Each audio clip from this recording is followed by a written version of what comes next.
विभाग तो बिल्कुल ही खत्म है। 1 साल से स्टेट नहीं आया हुआ, उसका कोई नोटिफिकेशन नहीं है। हम लोग स्टेट का इंतजार कर रहे हैं, उधर वैकेंसी देने का बात है। बिहार एसएससी का हम लोगों ने फॉर्म डाला हुआ था। उस फॉर्म डालने में कम से कम एक स्टूडेंट को 3,000 के आसपास खर्चा हुआ था, ये सर्टिफिकेट वो सर्टिफिकेट। लेकिन उस एग्ज़ाम का कभी भी जिक्र नहीं हो रहा है। अगर आता भी है, जैसे आज नोटिफिकेशन आया कि हाँ अब 2 मंथ में एग्ज़ाम है, फिर नोटिफिकेशन आता है ये फेक है, ये फेक है। एग्ज़ाम अभी नहीं कंडक्ट कराया जा रहा है, क्या पता हो सकता है चुनाव के बाद फिर से 5 साल या 10 साल बैठा दिया जाए। छात्र आज 8 महीने से गर्दनी बाग में बैठे हुए हैं और उसके बाद लगातार 15 तारीख से कभी दरभंगा में, कभी रोहतास में, कभी सब जिलों में जाकर के वो प्रदर्शन कर रहे हैं। उसके बाद सरकार दबाव में आकर के ये इस फैसला को दिया है। नमस्कार, TV9 देख रहे हैं आप। मैं हूं आपके साथ शिवम। बिहार विधानसभा चुनाव के नजदीक आते ही सीएम नीतीश ने कई मास्टर स्ट्रोक खेलना शुरू कर दिया है। जो शिक्षक बहाली TRE 4 का एग्जाम होने वाला है, TRE 5 का होने वाला है, उसमें डोमिसाइल को लागू कर दिया गया और इसके लिए कई दिनों प्रदर्शन भी चले। पटना में कई बार प्रदर्शन किया अभ्यर्थियों ने और उसके बाद जो है चुनाव से ठीक पहले, कुछ महीने पहले जो है लागू कर दिया गया। आखिरकार नीतीश कुमार का यह कैसा फैसला है, अभ्यर्थी इसे कैसे देखते हैं, यह जानने के लिए आज हम अभ्यर्थियों के बीच, छात्रों के बीच पहुंचे हैं। भागलपुर की एक लाइब्रेरी में मौजूद है। यहाँ पर कुछ छात्रों से, अभ्यर्थियों से बातचीत करेंगे और जानने की कोशिश करेंगे कैसा फैसला है नीतीश कुमार का। क्या नाम हुआ आपका? मेरा नाम अजीत कुमार है। कैसे देखते हैं इस फैसले को, डोमिसाइल लागू कर दिया गया है? डोमिसाइल पे तो हम यही कहेंगे, ये नीतीश कुमार ने मतलब अपनी मर्जी से नहीं दिया है, ये हम छात्रों की जीत है। अगर डोमिसाइल लागू ही करना था तो ये कोई पहले दिन नहीं है। ये छात्र आज 8 महीने से गर्दनी बाग में बैठे हुए हैं और उसके बाद लगातार 15 तारीख से कभी दरभंगा में, कभी रोहतास में, कभी सब जिलों में जाकर के वो प्रदर्शन कर रहे हैं। उसके बाद सरकार दबाव में आकर के ये इस फैसला को दिया है। मैं नीतीश कुमार का बिल्कुल भी इसमें धन्यवाद नहीं दूंगा, मैं इसमें अपने छात्र नेता दिलीप कुमार का धन्यवाद दूंगा।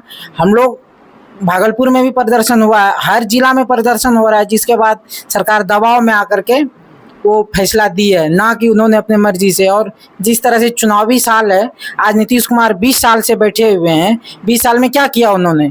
19 साल में उतना काम नहीं किया जितना 1 महीने में उन्होंने कर दिया। चाहे वो बिजली फ्री हो या और भी हो। शिक्षा विभाग तो बिल्कुल ही खत्म है। 1 साल से स्टेट नहीं आया हुआ, उसका कोई नोटिफिकेशन नहीं है। हम लोग स्टेट का इंतजार कर रहे हैं, उधर वैकेंसी देने का बात है। जब तक बच्चा स्टेट पास ही नहीं होगा तो कैसे उसमें एग्जाम दिया जाएगा? कहीं आप सोच रहे हैं कि चुनाव के मद्देनजर ये फैसला? बिल्कुल ही, ये चुनावी साल है, इसलिए चुनाव को देखते हुए ही दिया गया है। इसमें छात्रों की जीत है, ना कि सरकार के द्वारा। तैयारी कर रहे हैं आप? किस चीज की तैयारी कर रहे हैं? टीचर का ही तैयारी कर रहे हैं हम लोग भी, बट स्टेट अभी क्लियर नहीं हुआ, आई नहीं है तो देंगे क्या? उसके ऊपर भी सरकार को देखना चाहिए। जिस तरह से डोमिसाइल को लागू किया गया है, उस हिसाब से स्टेट के ऊपर भी ध्यान दिया जाना चाहिए। चलिए, और भी अभ्यर्थी उनसे बातचीत करेंगे। क्या नाम हुआ आपका? ईश्वर कुमार है। गहन चिंतन में आप डूबे हुए हैं? जी सर। क्या पढ़ाई कर रहे हैं? स्टेट का सिर्फ स्टेट B.Ed का भी अभी हो गया, C.TET का भी तैयारी कर रहे हैं। अभी स्टेट जो है ले नहीं रही है, बोल रही है कि TRE 4 के बाद लेंगे, लेकिन ये तो सर बहुत ज़्यादा दिन से हम लोग तैयारी कर रहे हैं, ये तो प्रॉब्लम हो गया। कितना संघर्ष होता है, किन परिस्थितियों का सामना करते हैं जब आप लोग किसी भी प्रतियोगिता परीक्षा की तैयारी करते हैं? बहुत ज़्यादा प्रॉब्लम होता है सर। अभी एक तो हम लोग कितना दिन से कहाँ से बाहर से आकर के हम लोग हैं, हम लोग का घर गांव में होता है, उसके बाद भी यहाँ आकर के सब चीज़ रूम रेंट देना, ये करना, अपने से ट्यूशन पढ़ा करके, चाहे जैसे भी होता है, उसके बाद हम लोग तैयारी करते हैं। उसके बाद भी 1-1 साल, 2-2 साल, 3-3 साल तक वैकेंसी आने के बाद भी नहीं होता है। ये क्या बोलते हैं, टीचर का तैयारी B.Ed करते हुए हम लोग खुद बिहार SSC का भी भरे, एक फॉर्म आया, फिर भी उसको अभी तक नहीं लिया गया है। ना ही कोई एग्ज़ाम होता है सही समय पर, अगर लेते भी है तो उसको पारदर्शिता से नहीं कराया जाता है एग्ज़ाम। देखिए, जितने बात इन्होंने भैया ने बताया वो बात सही है। बस एक बात है कि अगर यदि डोमिसाइल आया है, इससे तो युवा को जो है, हम लोगों को बेनिफिट होगा ही, क्योंकि अभी तक जो है BPSC का तैयारी में जो है अगर देखा जाए तो 63वीं BPSC का जो है श्रेयांश कुमार मध्य प्रदेश के वो रहे थे। वो मध्य प्रदेश का लड़का यहाँ आकर के बिहार में जो है क्या बोलते हैं टॉपर यहाँ कर जा रहे हैं। 63वीं में जो है श्रेयांश कुमार किए थे मध्य प्रदेश के। और हम लोग के समय जो है अभी जो है यहाँ का, अभी मध्य प्रदेश जाएंगे फॉर्म भरने, तो मध्य प्रदेश में फॉर्म नहीं भर सकते हैं, क्योंकि वहाँ पर हम लोग को जो है शिवराज सिंह चौहान जैसे आए वैसे जो है वो क्या बोलते हैं, वो जो अपना डोमिसाइल नीति लागू कर दी। उसी बिहार में किस तरह की बेरोजगारी है, आप लोग कैसे देखते हैं? बिहार में तो सर सिर्फ बेरोजगारी है, क्योंकि अभी जैसे भैया ने बताया कि सच में ये 1 महीना में ही जो हुआ है। जैसे ही विपक्ष का दबाव, विपक्ष के साथ मिल करके जो है 10 लाख सरकारी नौकरी का वादा हुआ, तभी से जो है जा करके ये कुछ भी काम होना शुरू हुआ है। वो भी सिर्फ जितना सारा वैकेंसी दे दिए, एग्जाम अभी नहीं कंडक्ट कराया जा रहा है। क्या पता, हो सकता है चुनाव के बाद फिर से 5 साल या 10 साल ही बैठा दिया जाए, क्या होगा नहीं होगा क्या पता। ये सिर्फ जो भी चीज़ हो रहा है चुनावी नज़र से हो रहा है। नीतीश कुमार बहुत ज़्यादा घबराए हुए हैं, इस वजह से वो जो है हर दिन रात में देखा, अभी तो ऐसा हो गया कि हम लोग को लगता है कि अच्छा आज रात में सुबह जागने के साथ देखते हैं घोषणा हो जाए, कुछ नया ट्विटर पे तो नहीं आ गया। क्योंकि पहले वो ऐसा करते थे कि कैबिनेट से मंजूरी करवाने के बाद ही वो कुछ ना कुछ घोषणा लेते थे, और अभी तो है कि वो सबसे पहले जो है ट्वीट कर देते हैं, उसके बाद हो गया उसका वो मंजूरी हो गया जो ट्वीट करने के साथ ही।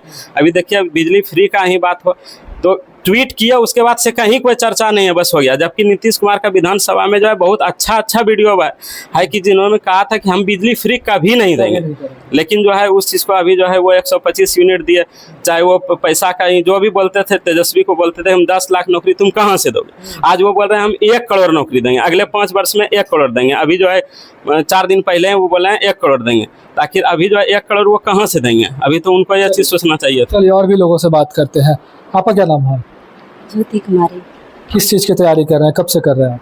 हम ट्राई 1 से ही तैयारी कर रहे हैं। पहले भी एग्जाम दे चुके हैं? हाँ, दे चुके हैं। कितनी मेहनत लगती है तैयारी करने में? बहुत मेहनत तो लगती है, बच्चा परिवार छोड़ के आना पड़ता है पढ़ाई के लिए।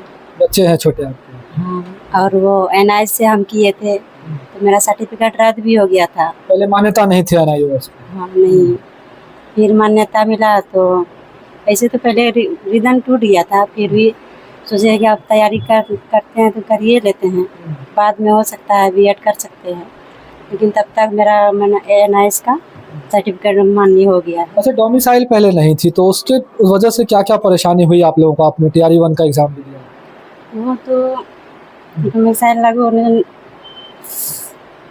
आप कह रही थी कि पहले कुछ नंबर से छूट जाता था नौकरी, वही कि दूसरे अदर सबको दे देता है मान्यता, तो हम लोग का कुछ नंबर से 1-2 नंबर से फेल हो जाते हैं। हम लोग को बिहार को मतलब मौका देना चाहिए। खुश है? अभी चुनाव से पहले आया है डोमिसाइल लागू कर दिया गया। हाँ, खुश है, बहुत खुश है।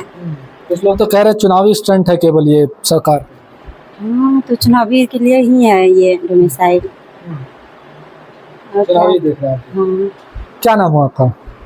मैं अंकिता आर्य। किस चीज़ की तैयारी कर रहे हैं? डिस्टर्ब तो नहीं कर दी? नहीं, सीटेड टीचर और अदर भी कॉम्पिटिटिव एग्जाम में मैं डालती रहती हूँ। अब आप लोगों के लिए डोमिसाइल ला दिया गया, जो बिहार के होंगे अभ्यर्थी उनका ही नौकरी होगा बिहार में और बाहरी का नहीं होगा, इसको कैसे देखते हैं फैसले? इस पॉइंट को, इस फैसले को मैं बहुत ही ज़्यादा प्राउडली बोल सकती हूँ कि हाँ, हमारे नीतीश कुमार ने बिहार के स्टूडेंट के लिए बहुत अच्छा किया, जो भी किया, डोमिसाइल लागू किया। लेकिन इसके साथ बहुत सारे हम डिमेरिट है, लूप होल है, जिसको हम छिपा नहीं सकते, हाइड नहीं कर सकते हैं। अब एक डोमिसाइल लागू कर दिया, इसके लिए बहुत thank you, very much thank you हम बोल सकते हैं नीतीश कुमार जी को। लेकिन हम लोग ने लास्ट ईयर का 1 साल हो गया, BPSC का ये बिहार SSC का हम लोगों ने फॉर्म डाला हुआ था। उस फॉर्म डालने में कम से कम एक स्टूडेंट को 3,000 के आसपास खर्चा हुआ था, ये सर्टिफिकेट वो सर्टिफिकेट। लेकिन उस एग्जाम का कभी भी जिक्र नहीं हो रहा है। अगर आता भी है, जैसे आज नोटिफिकेशन आया कि हाँ अब 2 मंथ में एग्जाम है, फिर नोटिफिकेशन आता है ये फेक है, ये फेक है। तो कब तक ये फेक है? जैसे कल भी एक नोटिफिकेशन आया है कि अब बिहार CGL 4 आ रहा है, बट वो नोटिफिकेशन आ गया, वो पता है वो आएगा, इसमें कोई डाउट नहीं है। हम लोग को फॉर्म भी डलाया जाएगा, इसमें भी कोई डाउट नहीं है। बट एग्जाम का डेट क्या है? क्योंकि हम लोग एक टैग लाइन लेके चलते हैं, और एज अ गर्ल्स घर से भी एक टैग लाइन मिला रहता है कि हाँ अब तुमको यहाँ तक अभी तक में रिजल्ट दे देना चाहिए। लेकिन अगर सरकार ये एग्जाम कंडक्ट नहीं करवा पा रही है तो हम लोग क्या कर सकते हैं? चाहे हर एग्जाम में, आजकल हर एग्जाम में ध्यान दिया, आप अगर SSC CGL का ये बात कीजिएगा, उसमें भी वही हाल है। पेपर लीक भी हो जाता है, लगभग पेपर लीक हो जाता है। मैं हमको समझ में नहीं आता है पेपर लीक हो कैसे जाता है, और होता है तो और सब पे एक्शन हो रहा है, इस पे क्यों नहीं एक्शन होता है? और हम लोग का मतलब कहीं भी जाओ, मीडिया जाओ, कहीं भी जाओ, कोई सुनने वाला भी नहीं है। आप कैसे जी रहे हैं अपना लाइफ? स्टूडेंट है, आधा दिन ट्यूशन पढ़ा रहे हैं, फिर खुद पे अपना टाइम वेस्ट कर रहे हैं। सबके नजर में हम लोग एज अनएम्प्लॉयड नजर आते हैं, बट रियलिटी हम लोग का क्या चल रहा है, स्ट्रगल कैसे कर रहे हैं वो कुछ नहीं चलता है। और नीतीश कुमार जी को इस पर ध्यान देना चाहिए कि बिहार SSC पे कुछ ना कुछ उनको एक्शन लेना चाहिए, क्योंकि बहुत सारे बिहार के स्टूडेंट एज अ गर्ल्स भी हैं कि वो लोग बहुत वेट कर रही है इस एग्जाम से, और जितने भी लड़के वो लोग भी वेट कर रहे हैं। कितने घंटे लाइब्रेरी में बिताती हैं आप? अभी जैसे आई हैं, कब तक पढ़ाई करें? मेरा सुबह 6 बजे से शाम के 5 बजे तक लाइब्रेरी में बीतता है, क्योंकि उसके बाद मेरा होम ट्यूशन रहता है, तो मुझे जाना पड़ता है। 11 घंटे लाइब्रेरी में? तो 11 घंटे बिताने से क्या फायदा जब आपको कोई भी एग्जाम सही से नहीं हो रहा है, टाइम पे नहीं हो रहा है, प्रोटेस्ट हो रहा है, उस पर भी मतलब क्या कहते हैं, उस पर भी टीचर को दबाया दिया जा रहा है, टीचर पे हाथ उठा दिया जा रहा है, तो इस पर क्या फायदा इसे 11 घंटे का 12 घंटे का। बड़ी बात कह रहे हैं, 11-12 घंटे तक लाइब्रेरी में पढ़ रही हैं और उसके बावजूद भी प्रसन्न नहीं है सरकार से, क्योंकि नौकरी में धांधली देखने को मिलती है, पेपर लीक का मुद्दा बहुत ज्यादा गहराता है और उसके बाद पूरी पढ़ाई जो है, पूरे साल भर की पढ़ाई जो है पूरी तरह से व्यर्थ हो जाती है। तो आप देख रहे हैं कि जिस तरह से हम लोगों ने लाइब्रेरी में छात्र छात्राओं से, अभ्यर्थियों से बातचीत की, तो कहीं भी कुछ एक दो जरूर हैं जो प्रसन्न आ रहे हैं डोमिसाइल लागू होने के बाद, लेकिन कहीं ना कहीं अंदर ही अंदर सब जरूर यह सोच रहे हैं कि ये पूरा जो है पॉलिटिकल स्टंट है, क्योंकि चुनाव नजदीक है और ऐसे में लगातार बैक टू बैक जो है नई नई घोषणाएं जो है नीतीश सरकार के द्वारा की जा रही है। ये कहीं ना कहीं वोट बटोरने का तरीका है। अगर एग्जाम करवाया जाए तो बहुत ही पारदर्शिता के साथ करवाया जाए और किसी भी प्रकार की धांधली परीक्षाओं में ना हो, ताकि युवाओं को नौकरी मिल सके, उनकी जिंदगी जो है वो संवर सके। भागलपुर से TV9 के लिए मैं शिवम।